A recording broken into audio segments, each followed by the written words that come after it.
નમસ્તે વિદ્યાર્થી મિત્રો, આ વિડીયોમાં આપણે ધોરણ 8ના વિદ્યાર્થીઓની જે જ્ઞાન સાધના શિષ્યવૃત્તિ પરીક્ષા તારીખ 30/3/2024ના રોજ યોજાવાની છે તેમાં તમને તમારા જે પ્રથમ સત્ર અને દ્વિતીય સત્ર છે એમાંથી તમને ગણિત, ગુજરાતી, વિજ્ઞાન, સામાજિક વિજ્ઞાન વગેરેમાંથી પ્રશ્ન પૂછવામાં આવવાના છે. તેમાંથી આપણે અહીં સામાજિક વિજ્ઞાનના મોસ્ટ આઈએમપી એવા 100 પ્રશ્નોનું સંપૂર્ણ સોલ્યુશન જોવાના છીએ અને વિદ્યાર્થી મિત્રો, જ્ઞાન સાધનાના અન્ય વિડીયોની લિંક તમને ડિસ્ક્રિપ્શન બોક્સમાં આપેલી છે. તો સામાજિક વિજ્ઞાનનો પહેલો પ્રશ્ન જોઈએ. ભારતમાં યુરોપીય પ્રજાના આગમન પાછળ નીચેનામાંથી કયું કારણ જવાબદાર નથી? રકમ ધ્યાનથી વાંચવી. આવું તમને કયું કારણ જવાબદાર નથી એ રીતે તમને પૂછી શકે છે. તો ભારતમાં મરી મસાલા વગેરેની માંગ વધી ગઈ એ વિધાન જવાબદાર નથી. નીચેનામાંથી કયા દેશોએ ભારતનો જળમાર્ગ શોધવા કમર કસી? તો જવાબ આવશે સી, 1, 2, 4. નીચેની કઈ જોડણી ખોટી છે? તો ડેનમાર્ક ને ડચ આ જોડણી ખોટી છે. નીચેનામાંથી પોર્ટુગીઝો માટે કયું વિધાન સત્ય છે? તો કે તેઓ સાગરના સ્વામી ગણાતા એ વિધાન ખોટું છે. ભારતમાં આવેલી યુરોપિયન પ્રજા અને તેના મુખ્ય મથકોના સ્થળોની અયોગ્ય જોડ, તો તેમાં જવાબ આવશે એ, ડેનિશ પ્રજા મુંબઈ એ જોડ જે છે એ અયોગ્ય છે. અંગ્રેજોને નીચેનામાંથી કયા ગામના જમીનદારી મળી ન હતી? જ્યાં મળી હતી ત્યાં ફોર્ટ વિલિયમ તરીકે ઓળખાયું. તો જવાબ આવશે હલ્દીઘાટ. પ્લાસીના યુદ્ધને સંલગ્ન અયોગ્ય બાબત કઈ છે? તો કે મીર જાફરના દગાને કારણે અંગ્રેજો યુદ્ધ હારે છે. આ વિધાન અયોગ્ય છે. બાકીના બધા યોગ્ય છે. તમારે બધા વિધાનો વાંચી લેવા. ભારત આવવાનો જળમાર્ગ નીચેનામાંથી કોણે શોધ્યો હતો? તો વાસ્કો દ ગામા પોર્ટુગલ, બરોબર, એને શોધ્યો હતો. વેપારી કોઠી માટે નીચેના વિધાનમાંથી અયોગ્ય વિધાન શોધો. તો અયોગ્ય છે ડી, વહાણો બનાવવામાં આવતા હતા એ વિધાન અયોગ્ય છે. તમારે પાઠ્યપુસ્તકના બધા જ પાઠ ધ્યાનથી વાંચી લેવા, જેથી આવી રીતે તમને ટૂંકા બધા જ પ્રશ્ન તમને આવશે. તમારે OMR સીટ આવશે, MCQ જ પ્રશ્ન હશે. પ્લાસીના યુદ્ધ બાદ અંગ્રેજોના અધિકારમાં ભારતનો કયો પ્રદેશ આવ્યો? તો એ બંગાળ. કયા યુદ્ધ બાદ અંગ્રેજોને બંગાળ, બિહાર અને ઓરિસ્સાના દીવાની અધિકારો પ્રાપ્ત થયા? તો બી, બક્સરનું યુદ્ધ. કયા યુદ્ધ પછી બંગાળમાં દ્વિમુખી શાસન પદ્ધતિ શરૂ થઈ? તો ડી, બક્સરનું યુદ્ધ. યુરોપમાંથી ભારત આવનાર પ્રજાની યોગ્ય ક્રમમાં ગોઠવો. તો પોર્ટુગીઝ, ડચ, અંગ્રેજો અને ફ્રેન્ચ આ રીતે આવશે. ફ્રેન્કો માર્ટિન ફ્રેન્ચ, તો કોલંબસ, તો અહીંયા આવશે ઇટાલી. ત્યારબાદ જો નીચેનામાંથી અંગ્રેજ ગવર્નર કોણ હતા? તો ઓપ્શન ડી, કોર્નવોલિસ હતા એ અંગ્રેજ ગવર્નર હતા. હવે આપેલા જોડકાને યોગ્ય જોડ શોધો. તેમાં આપણો જવાબ આવશે બી, એટલે કે જે એક છે એક સામે આવશે સી, કોઈ પરિણામ નહીં એ રીતે. પછી બીજું છે પ્રથમ દ્વિતીય મૈસૂર વિગ્રહ, તો કે એ હૈદર અલીનું મૃત્યુ. અને તૃતીયમાં આવશે ડી, ટીપુ સુલતાનની હાર થઈ. અને જે ચોથું છે ચતુર્થ મૈસૂર વિગ્રહ, તો ત્યાં આવશે બી, ટીપુ સુલતાન વીરગતિ પામ્યા. ત્રીજા પાણીપતના યુદ્ધ માટે નીચેનામાંથી કઈ બાબત ખોટી છે? તો મરાઠાઓની જીત થઈ એ બાબત ખોટી છે. પેશવાઓનું વડું મથક ક્યાં હતું? તો ડી, પુણે. મરાઠા અને અંગ્રેજોના કયા યુદ્ધમાં સાલબાઈની સંધિ થઈ? તો પ્રથમ યુદ્ધમાં થઈ હતી. દ્વિતીય મરાઠા અંગ્રેજી યુદ્ધમાં મરાઠા ઉપર કોણે આણ વર્તાવી હતી? તો એ, વેલેસ્લી.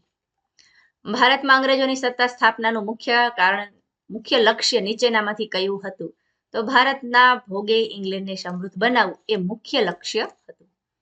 અંગ્રેજ શાસન દરમિયાન ભારતના વહીવટી તંત્રનો સર્વોચ્ચ વડો કોણ ગણાતો? તો ગવર્નર જનરલ. કયા ધારા અન્વયે ભારતમાં ગવર્નર જનરલની નિમણૂક કરવામાં આવી? તો બી, નિયામક ધારા. નિયામક ધારા અંતર્ગત ભારતમાં શેની સ્થાપના કરવામાં આવી? તો સી, સુપ્રીમ કોર્ટ. નીચેના જોડકા યોગ્ય જોડો. તો એમાં આપણે સી ઓપ્શન સાચો છે. એ સામે એક છે જે કોર્નવોલિસ, ત્યાં બી, પોલીસ તંત્રની શરૂઆત, વેલેસ્લીમાં ફોર્ટ વિલિયમ કોલેજની સ્થાપના, વોરંગ હેસ્ટિંગ ન્યાયતંત્રની શરૂઆત અને વિલિયમ બેન્ટિંગ તો ભારતીયોને ઉચ્ચ હોદ્દા ઉપર મૂક્યા.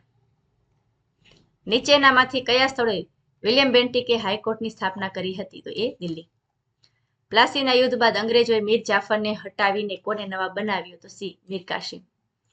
નીચેનામાંથી યોગ્ય જોડ, તો કે મહાવારી અને હોલ્ટ મેકન્જી એ જોડ જે છે એ યોગ્ય છે. કઈ મહેસૂલ પદ્ધતિના કારણે બંગાળ કંગાળ બન્યું? તો કાયમી જમાબંધી. કાયમી જમાબંધી માટે નીચેનામાંથી કઈ બાબત ખોટી છે? તો જમીનદારને જમીન મહેસૂલનો 10મો ભાગ અંગ્રેજોને આપવાનો. રેતવાળી પદ્ધતિ ભારતમાં કયા કયા પ્રાંતમાં આવી? તો મદ્રાસ, મુંબઈ. નીચેનામાંથી ગળી વિશે કયું વિધાન ખોટું છે? તો કે અંગ્રેજોએ ગળીનું વાવેતર બંધ કરાવ્યું એ વિધાન ખોટું છે. ભારતમાં ગળી ઉત્પાદનની કેટલી પ્રથા છે? તો કે ડી 2. ગળીના ઉત્પાદકોને કઈ ઉત્પાદન પ્રથા વધુ લાભદાયક હતી? તો રહી હતી. મને ઓળખો, હું પૂર્વ ભારતનો મહત્વનો રોકડીયો પાક છું. ગળી. મને પશ્ચિમ ભારતનો મહત્વનો રોકડીયો પાક ગણવામાં આવે છે. ડી કપાસ. નીચેના જોડકાની યોગ્ય જોડ જોડો. તો બી આપણો જવાબ છે. સંથાલમાં આપણે ડી આવશે. રેશમના કીડા, લંબાડિયા, ગાય ભેંસ પાળતા ખોંડ, તો શિકાર અને જંગલ પેદાશોનો સંગ્રહ, અને બરકવાલ, તો ત્યાં આવશે બી. બકરવાલ, તો ત્યાં આવશે બી. બરોબર, ઘેટા બકરા પાળતા. બરોબર, આપણો જવાબ છે બી. તમારે આ સાથે મેચ કરી લેવું. ત્યારબાદ જોઈએ 38. નીચેનામાંથી કયું વિધાન જનજાતિઓની પ્રવૃત્તિ સાથે સહલગ્ન નથી? તો કાપડ અને ચામડા રંગવા, ગળીના ફૂલ એકઠા કરવા એ સંલગ્ન નથી. બિરસા મુંડાનું નામ નીચેનામાંથી કઈ ચળવળ સાથે જોડાયેલું છે? તો ઉલ ગુલાન ચળવળ. નીચેનામાંથી કયું વિધાન બિરસા મુંડાના જીવન સાથે જોડાયેલ નથી? તો તેઓ બાળપણમાં ગાય ભેંસ ચરાવતા. નીચેનામાંથી બિરસા મુંડાએ કઈ હાકલ કરી ન હતી? સ્થળાંતરીય ખેતી કરવા જણાવ્યું, એ હાકલ ન કરી હતી. 42. યોગ્ય જોડકા જોડો. તો બી આપણો જવાબ છે, અને તમે જોડકા પણ જોડેલા જોઈ શકો છો. ભારતનો પ્રથમ સ્વાતંત્ર્ય સંગ્રામનું મુખ્ય કારણ? તો ભારતમાં બ્રિટિશ સત્તાની સ્થાપના. નીચેનામાંથી કયું વિધાન ઈસવીસન 1857ના સંગ્રામનું રાજકીય કારણ નથી? તો અંગ્રેજોએ વેપારમાં એકાધિકાર પ્રાપ્ત કર્યો. નીચેનામાંથી કયું રાજ્ય ખાલસા નીતિનું ભોગ બન્યું ન હતું? તો બંગાળ. નીચેનામાંથી કયું વિધાન 1857ના સંગ્રામના વહીવટનું કારણ સાથે સંબંધિત છે? તો બી. અંગ્રેજોની વહીવટી વ્યવસ્થા લોકો માટે પીડાદાયક હતી. ઈસવીસન 1857ના સંગ્રામનું આર્થિક કારણ કયું નથી? અંગ્રેજોની અન્યાય જકાત નીતિથી ભારતને ફાયદો થયો. અંગ્રેજોએ ભારતીય સૈનિકોને કઈ બાબતે પ્રતિબંધ કરાવ્યો હતો? તો દરિયાપાર જવા પર. બરોબર, પ્રતિબંધ કરાવ્યો ન હતો, એટલે ત્યાં આવશે ડી. 1857નું તાત્કાલિક કારણ? તો કે ચરબીવાળા કારતૂસ. નવી એનફિલ્ડ રાઇફલની કારતૂસો માટે કયા પ્રાણીઓની ચરબીનો ઉપયોગ કરવામાં આવ્યો હતો? તો ગાય અને ડુક્કર. કોની શહાદતથી ઈસવીસન 1857ના સંગ્રામની શરૂઆત થઈ? એ મંગળ પાંડે. ઈસવીસન 1857ના સંગ્રામનું મુખ્ય કેન્દ્ર? સી દિલ્હી. નીચેનામાંથી કઈ યોગ્ય જોડ જોડવાની છે? તો 53 એ આવશે સી. બરોબર, એક સામે ડી, બે સામે સી, બિહારમાં બી અને કાનપુરમાં એ. નાના સાહેબ પેશવા આ રીતે છે, તમારે જોડકા જોઈ લેવા. બિહાર કુંવર છે, તો ગુજરાતમાં આવશે, તો 54માં આવશે ડી, ગરબડદાસ મુખી. 1857ના સંગ્રામ માટે કયું કારણ જવાબદાર ન હતું? તો શિક્ષિતો અને બુદ્ધિજીવીઓ સંગ્રામમાં જોડાયા. નીચેનામાંથી કઈ જોડ ખોટી છે? તો ફોર્ટ વિલિયમ દિલ્હી. પશ્ચિમ ભારતનું મહત્વનું વાણિજ્ય કેન્દ્ર અને આંતરરાષ્ટ્રીય બંદર કયું હતું? Option A Surat. સુરત માટે કયું વિધાન બંધ બેસતું નથી? તો કે તે એક ટાપુ હતું. પોર્ટ બીજો એ મુંબઈ ટાપુ કોને દહેજમાં આપ્યું હતો? તો બ્રિટન સમ્રાટ ચાર્લ્સ બીજાને. આઝાદ ભારતનું ખૂબસૂરત મહાનગર અને રાજધાની? તો કે ડી, દિલ્હી. હાલની નવી દિલ્હીનું નિર્માણ કયા પહાડી વિસ્તારમાં કરવામાં આવ્યું છે? તો કે રાયસીન પહાડી. નવી દિલ્હીની ડિઝાઇનની કામગીરી? તો કે એ અને બી બંને સાચું છે, એટલે આપણે લખીશું સી, એ અને બી.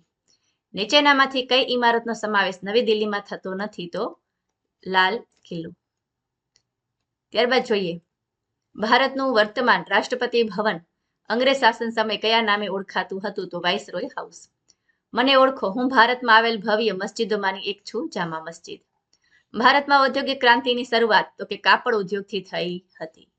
ભારતમાં સૌપ્રથમ કાપડ મિલની શરૂઆત મારે ત્યાં થઈ હતી, મુંબઈ. કયા શહેરને ભારતનું માન્ચેસ્ટર કહેવામાં આવતું? એ અમદાવાદ. મને ઓળખો, મેં અમદાવાદમાં સૌપ્રથમ કાપડની શરૂઆત કરી, રણછોડલા રેટિયાવાળા. ભારતના કયા શહેરમાં કાપડ ઉદ્યોગનો વિકાસ થયો હતો? ન હતો, જમશેદપુર. બરાબર, એમાં લોખંડનો ઉદ્યોગનો વિકાસ થયો હતો. ભારતમાં લોખંડનું સૌપ્રથમ કારખાનું? તો સાકચીમાં સ્થાપવામાં આવ્યું હતું.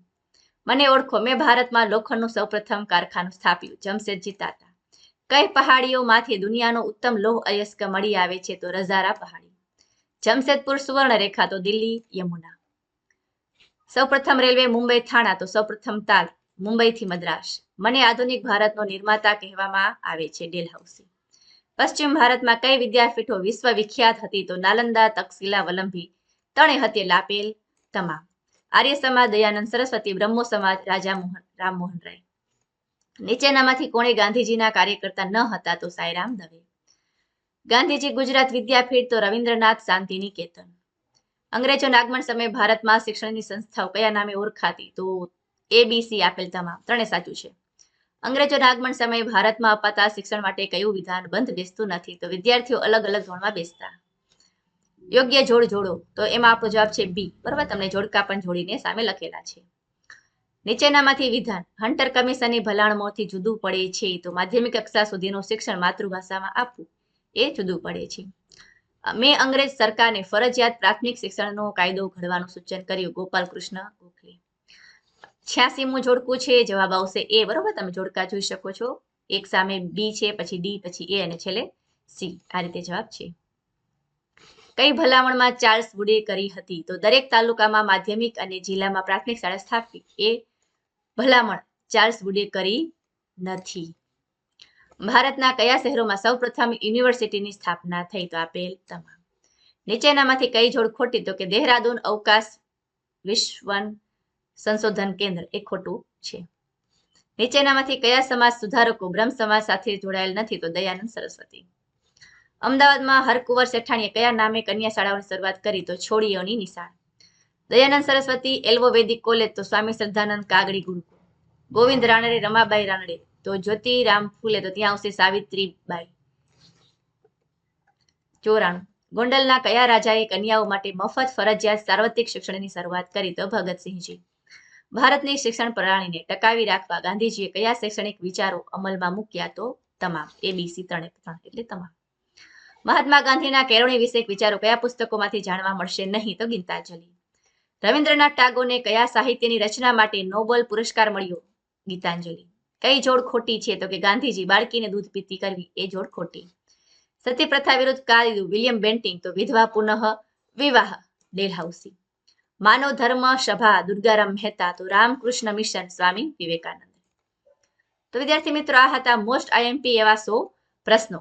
અન્ય જ્ઞાન સાધનાના વિડીયોની લિંક તમને ડિસ્ક્રિપ્શન બોક્સમાં આપેલી છે. ત્યાં જઈને તમે ગયા વર્ષના પેપર તેમજ અન્ય વિષયો જોઈ શકો છો.